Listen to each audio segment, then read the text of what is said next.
Nice meeting you. Nice meeting you. I just got the information that I have very nice colleagues that I can talk to. And, yeah, you're from the Wash Alliance, huh? I think your colleagues were also from, we met some of them. Yes, yeah. They just told me you are here. Very nice people. And I'm so privileged that I have this opportunity to introduce myself and also to introduce the Wash Alliance of Ghana to you.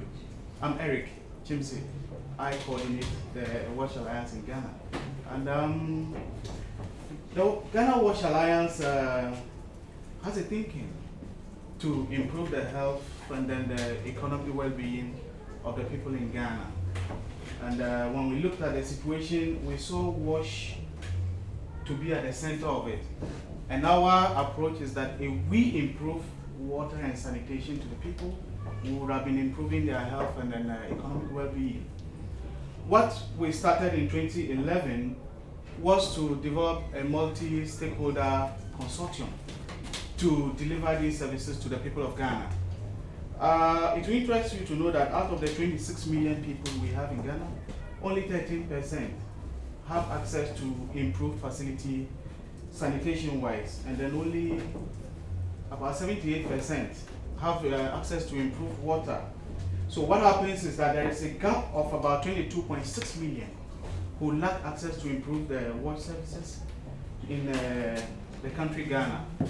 So we started by engaging multi-stakeholder platforms and then developing business models that could help us to deliver our wash services to the people. What happens now is that over the 3 to 4 years, we've been able to get 3 to 4 sanitation businesses that are at the moment at a tipping point to go to scale. What they do is that we create the demand for them, and then they take up and absorb and supply whatever that is needed by the people. What we're also doing is that we've worked with the government, we've worked with other NGOs in WASH, and then we have also separated our roles in such a way that we complement. This has reduced our operational cost to about €9 per capita. And now in 2015, that we are at the tipping point, ready to go to scale, I submit 2 cases to you. One case is a business opportunity. If you'd like to invest your business capital in Ghana, what I present to you is business models at the tipping point that can give you so many returns within 5 years that we have worked in our strategy document. That once you invest there, the business in Ghana will cooperate with you and collaborate with you and roll up your money in the best of your interest. The other opportunity I'm offering you is a social service. If you have some grant funding, we give you an opportunity to invest in the multi-stakeholder platform that will reach out to many more people than other conventional NGOs. What we are doing is that we work with the government. They give us the quality assurance.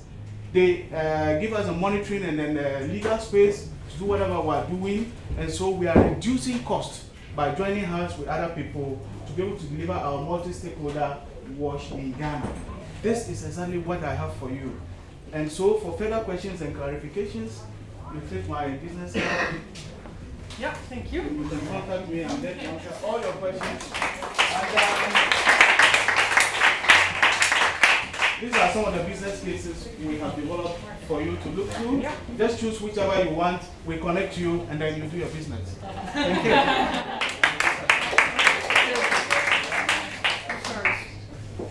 I can start. Thank you for your presentation.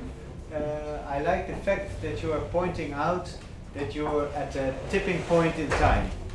The interesting thing about tipping points is that it's sometimes difficult to identify the moment that you are actually on the tipping point, because how can you be sure that it is actually a tipping point? We can only know it for sure in 5 years from now, because then we will see whether this acceleration that you are prospecting has taken place. But you have to convince me today. So what could convince me that actually this tipping point will lead to the acceleration? Do you have examples that could convince me that this tipping point is as promising as you present it to be? Exactly. one business model we have is that the demand is so huge, and then at the moment, the investors are only able to take just only up to a quarter of the demand that we have created for them. An indication that if you put in more investment, the business will be able to grow up to absorb whatever demand that we have created. And the fact is that we are not dying off. We have just finished compiling a 5-year strategy document. So we will keep stimulating the system to give you the demand. That is what convinces me that if you put your money there, you will get so many times back. Can I add to that? Yeah. You were mentioning the businesses that are at the tipping point, which is excellent, I think. But I'm not here to invest. I'm here to give a grant to the program. What you show is that you use the 5-year period to reach something, which you say right now we can start scaling up. Is it only the businesses that you create that are at the tipping point, or is it the whole Ghanaian Wash Alliance that is now at the tipping point from putting in large amounts of money with small results to turning it around, small amounts of money and big results? Very good question. I think this is the second case I presented to you. I said the first case was selected business cases that I could encourage you to invest in because we have a huge gap that we need to cover. The second case is the grant investment, where we are assuring you that whatever you put in there, we will be able to apply it in such a way that we will be able to reach many more people than what conventional NGOs will do. Why do we say this? We have a revolving fund that we use in supporting our partners to do the work in such a way that they trigger. So once we get this, we invest, we allocate to our partners, and then if we could reach only 100,000, we'll be able to reach 1 million using that grant funding. And thank you very much for wanting to invest. We have to decide it, that is true. And I still have some questions for you. Oh, and it's a good story. But as you know, there's always donor alignment in a country. So we as USAID, we talked to our Dutch colleagues there, and there was recently a Ghana wash window. And we know what happened in the Wash Alliance. We heard that from our Dutch colleagues. And so we asked them about a proposal from the Wash Alliance for the Ghana wash window, because we thought that was a logical thing. Yeah, your story in a proposal, but we didn't. There was nothing. And then as USAID, I'm thinking, is there a Ghana Wash Alliance next year? Are they able to work together to make it happen? What I hear is it really what we are going to see? Exactly. We actually put our heads together, put our axes together to submit something for the Ghana Wash Window call. And then you will know what these multinational banks can do.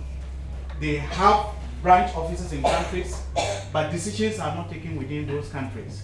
So when we started this Ghana Wash Window proposal, we were doing the negotiations, the agreements together. Then at the very last minute, the financial institutions decided not to sign. And this was the major drawback we had in submitting our application for the Ghana Wash Window. So just bad luck. We have a brilliant proposal sitting down, but we don't have a financial partner to do it. And that's our problem. Thank you.